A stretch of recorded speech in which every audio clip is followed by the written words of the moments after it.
我是陈宇，国家一级登山运动员。On 23rd May 2021, I successfully climbed the south slope of Mount Chongqing, becoming the oldest woman in China to reach the summit of Mount Chongqing. Now I am on the way of climbing the highest peaks on all 7 continents and hiking the last latitudes of the Antarctic and the Arctic. And I am the oldest woman in China to have completed or to be working on this project. Nice! I was born on the Qinghai Xizang Plateau, grew up in the mountains and fields, and then went to the Qinghai oil fields, which are the highest in the world and have a particularly harsh natural environment. So this environment has refined my character of perseverance and love of the mountains. So I've prided myself on being a woman on a self-imposed mission, chosen by a mountaineering expedition. I will never forget the great moment of 23rd May 2021, 8:45 a.m. Nepal time, 11:05 a.m. BST.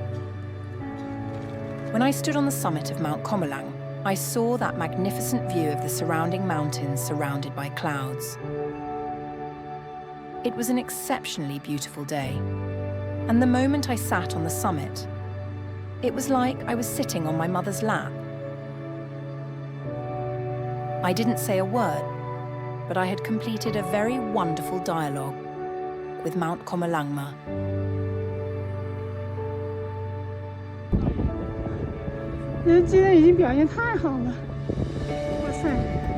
I managed to summit Mount Chongqing, which gave me great energy and confidence in my life. Then, during my stay in Nepal, I made a decision to climb the highest peaks of the world's 7 continents and to trek the last latitude of the South Pole and the North Pole to reach the North and South Poles. In December 2022, I summited Africa's highest peak, Kilimanjaro.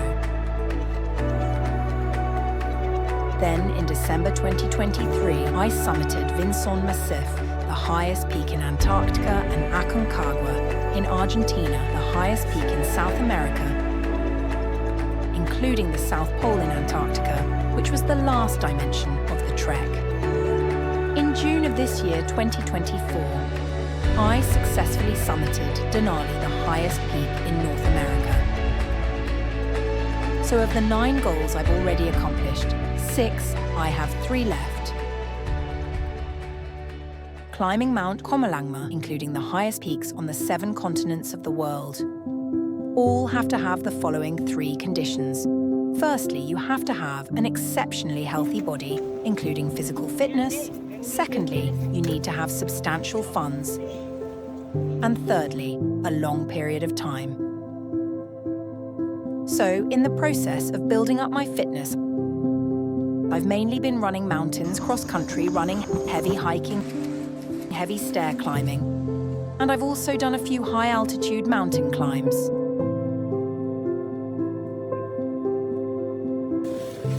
Climbing a high-altitude mountain can be described as this, startling by each step, and you can die at any time. You don't know if the next step you take will be the end of your life. So when I climbed Everest, I came across 2 points in my life.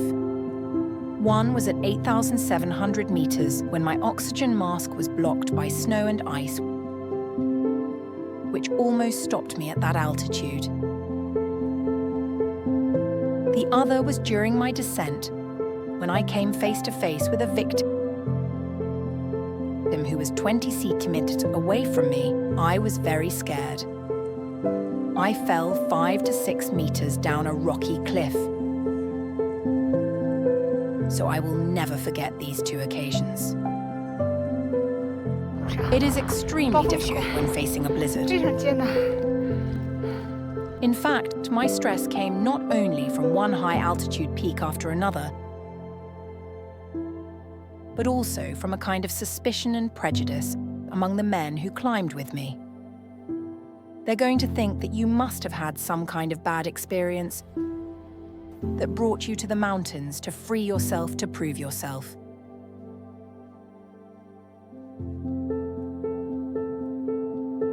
The pressure and prejudice in this area is harder for me than climbing a mountain. That's why when I reach the top of one mountain after another, I cry for joy from the inside.